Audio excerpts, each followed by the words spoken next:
വിശുദ്ധ മത്തായി എഴുതിയ സുവിശേഷം അദ്ധ്യായം 3, 7 മുതൽ 12 വരെയുള്ള വാക്യങ്ങൾ. സ്നാപക യോഹന്നാന്റെ പ്രഭാഷണം. അനേകം ഫരിസേയരും സദുക്കായരും സ്നാനമേൽക്കാൻ വരുന്നത് കണ്ട് യോഹന്നാൻ അവരോട് പറഞ്ഞു, അണലി സന്തതികളെ, ആസന്നമായ ക്രോധത്തിൽ നിന്ന് ഓടിയകലാൻ നിങ്ങൾക്ക് മുന്നറിയിപ്പ് നൽകിയത് ആരാണ്? മാനസാന്തരത്തിന് യോജിച്ച ഫലം പുറപ്പെടുവിക്കുവിൻ.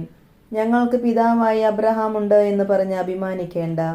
ഈ കല്ലുകളിൽ നിന്ന് അബ്രാഹത്തിന് സന്താനങ്ങളെ പുറപ്പെടുവിക്കാൻ ദൈവത്തിന് കഴിയുമെന്ന് ഞാൻ നിങ്ങളോട് പറയുന്നു.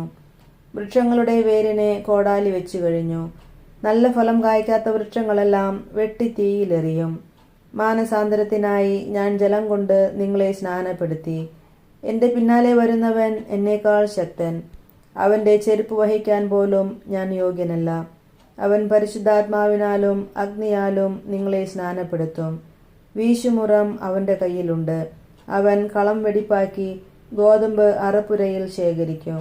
പതിരെ കെടാത്ത തീയിൽ കത്തിച്ചു കളയുകയും ചെയ്യും. നമ്മുടെ കർത്താവായ മിശിഹായ്ക്ക് സ്തുതി.